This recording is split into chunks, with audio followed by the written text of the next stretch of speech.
오늘도 우리는 다윗이 기록한 성전에 올라가는 노래를 함께 부르게 됩니다. 이스라엘 백성들이 예루살렘 성전에 모이기 시작합니다. 한자리에 모든 이들이 함께 합니다. 하나님을 예배하며 형제들이 연합하여 지낸다는 것이 얼마나 아름다운 모습이고 그 안에 하나님께서 기름 부어주시는 축복이 있는지를 경험하면서 하나님의 영광을 찬양하는 시가 오늘 시편 133편입니다. 특별히 오늘 본문에 등장하는 아론의 머리에 부어진 기름과 헐몬산의 이슬은요, 성령의 임재와 하나님의 생명 주시는 복에 대한 것들을 상징하며 우리에게 기대와 희망을 갖게 합니다. 하나님께서 연합하는 자들에게 내리시는 풍성한 은혜가 어떠한지, 그 생명의 복이 어떠한지를 노래하게 하십니다. 이 신앙 공동체 안에서 예수 그리스도 안에서 형제되고 자매된다는 것, 그 안에 화목해 하시고 믿음 안에서 일치되어 나아가게 하시는 걸음이 어떠한지를 오늘 시인은 노래합니다. 이 노래를 통해서 우리에게 주시는 약속을 한 번 더 확인하길 원하고, 우리도 하나 되어 함께 예배하는 자리를 꿈꾸며 그렇게 나아가기를 간절히 소망합니다. 첫 번째, 연합은요, 하나님께서 기뻐하시는 아름다운 모습이라는 겁니다. 1절 말씀이요, 다시 한번 한 목소리로 받들어 읽겠습니다. 보라, 형제가 연합하여 동거함이 어찌 그리 선하고 아름다운고. 아멘. 형제가 연합하여 동거한다는 거요, 성도 간의 사랑과 일치의 아름다움을 묘사하고 고백하고 있습니다. 이것은 하나님께서 보시기에 매우 선하고 아름답다라는 고백입니다. 왜 이것이 중요하냐고요? 하나님 보시기에 그렇기 때문입니다. 여러분, 우리가 좋아하는 것이 있습니다. 우리가 즐거이 하는 것도 있습니다. 그런데 그것이 정말 하나님께서 기뻐하시고 칭찬하시는 일인지요? 세상은 계속해서 세상의 기준이, 중심이 우리라고 이야기합니다. 그래서 우리도 가끔 속습니다. 하나님께서 기뻐하시는 것, 하나님께서 칭찬하시는 것, 하나님께서 아름답다라고 말씀하시는 이 연합에 힘써야 되는데, 이 일은 생각보다 귀찮은 일입니다. 불편함을 감수해야 됩니다. 내 주장을, 내 뜻을 굽히기도 해야 됩니다. 세상은 그럴 필요 없다라고 얘기합니다. 한 번 사는 인생이라고? 그 네가 중심이 되지 않는 일이면 필요 없다고. 그래서 우리는 하나님께서 보시기에 어떠한지에 대한 이 삶의 기준을 놓치기 쉽습니다. 연합은 그런 겁니다. 하나님 보시기에 아름다운 거예요. 그런데 우리는 생각합니다. 하나님 보시기엔 아름다울지 모르지만 내게는 좀 불편하고 귀찮고 어려운 일이야. 그러면 적극적으로 할 필요는 없어. 그냥 따라가듯이 걸음만 같이 하면 돼. 마음까지 담을 필요는 없어. 세상 우리를 계속해서 속이죠. 그런데 그러면 삶의 참된 의미와 하나님의 계획과 뜻은 경험하거나 고백하기 어려워집니다. 창세기 45장 5절의 말씀에 보면요, 요셉이요, 그토록 삶의 고난과 역경투성이었던 이가 마지막에 하나님의 뜻과 계획을 참되게 알고 고백하는 날이 와요. 언제입니까? 형제들과 화해하고 연합을 이뤘을 때예요. 하나님은 그들에게 큰 기쁨과 회복을 허락해 주십니다. 그리고 마침내 요셉의 인생에 담긴 하나님의 뜻과 계획을 요셉 스스로가 형제들에게 고백하게 하십니다. 하나님이 생명을 구원하시려고 나를 당신들보다 먼저 보내셨나이다. 연합을 경험하지 않고는 헤아릴 수 없는 하나님의 마음입니다.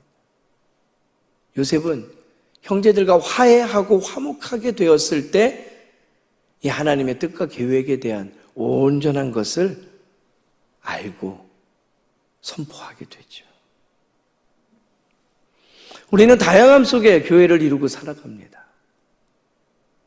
주님의 몸된 교회의 지체이기 때문에 손가락이어도 같은 것 하나 없다라는 거예요. 그런 다름이 때로는 우리를 불편하게 합니다. 그 다름이 서로를 일치됨으로 나아가는데 참 불편하게 하는 것 같습니다. 근데 하나님께서는 그 다양함 속에 조화를 이루게 하셔요. 그리고 하나님의 뜻과 계획을 손과 발이 되어 이루어 나가게도 하십니다. 그런데 우리는 그 안에서 참 어려워해요. 아무리 은사가 다양하게 나타나도 그것조차도 불편해하는 것이 인간의 연약함입니다. 그것이 고린도 교회에 잘 나타나 있어요. 고린도 교회는 인종도 다르고 문화도 다르고 은사도 달랐습니다. 너무나 다양하니까 시끄러워요. 바람 잘 날이 없어요. 근데 하나님께서 원하시는 건 그 다양함 속에서 하나님의 영광을 위해 각자의 역할을, 책임을 다하면서 하모니를 이루어 나가기를 꿈꾸신다라는 거지요. 고린도전서 1장 10절 말씀에 보면 바울은 고린도 교회에 같은 마음과 같은 뜻으로 온전히 합하라고 하나님의 뜻을 전합니다. 연합의 중요성이지요. 우리는 다르면 같이 하길 꺼립니다. 거리를 유지하려고 하고요. 근데 하나님께서는 그 안에서 하나 되게 하셔서 모든 것이 아름답게 하나님의 뜻을 펼쳐내는 도구로, 그런 과정으로 삼으시더라라는 이야기입니다. 요한복음 17장에 보게 되면 예수님께서 십자가를 앞두고 제자들을 위해 기도하실 때예요. 그들이 하나가 되기를 간구하십니다. 그러므로 말미암아 세상에 하나님을 온전히 드러내는 일들이 이루어질 거다. 그래서 제자들을 위해 하나 되기를 기도하십니다. 연합은 하나님께서 기뻐하시는 아름다운 모습입니다.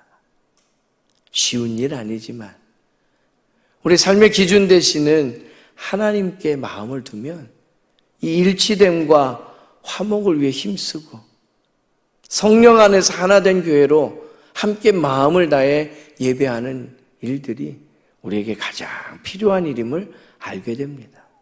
그 연합을 이뤄내는, 또 오늘 하루를 살아내는 저와 여러분 되기를 바랍니다. 두 번째로요, 연합은 하나님께서 복 주시는 통로임을 우리는 보게 됩니다. 3절 말씀입니다. 한 목소리로 받들어 읽겠습니다. 헐몬의 이슬이 시온의 산들에 내림 같도다. 거기서 여호와께서 복을 명령하셨나니 곧 영생이로다. 아멘.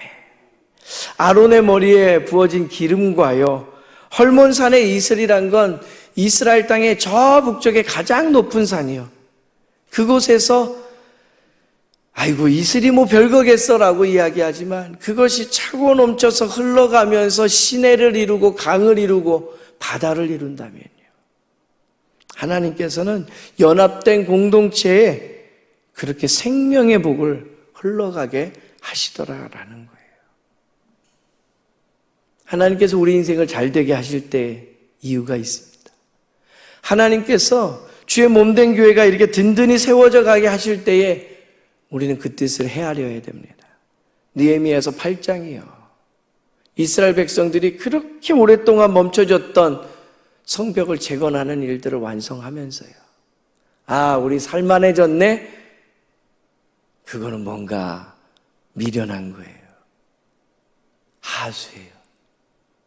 세상을 지으시고 주관하시는 이가 왜 그 일을 감당하게 하셨을까 생각해 보면서 이스라엘 백성들은 그 완성된 성벽 안에 안전한 자리에 모여서 하나님을 예배하기 시작합니다. 그리고 말씀이 낭독되고 선포될 때 감격과 감동 안에 하나님의 계획 안에 우리가 들어왔구나라는 것을 깨달으면서 울며 예배합니다. 거기에 하나님의 목적이 있어요. 우리 반포교회의 흥황, 성쇠가 무엇입니까? 그 여정과 과정 속에서 하나님은 우리가 하나 되길 원하시고 하나 된 우리 안에서 하나님의 온전한 뜻이 펼쳐지는 것들을 꿈꾸게 하십니다. 교회의 생일이 다가오고 있습니다. 그 중에 한 자리를 하고 있는 내게 원하시는 바가 무엇인가? 우리를 성령 안에서 하나 되게 하시는 이유가 무엇인가? 깊이 깨달으며 헌신의 자리로 나았을 때 하나됨을 경험하면서 하나님께서 복 주시는 통로가 이 믿음의 공동체구나.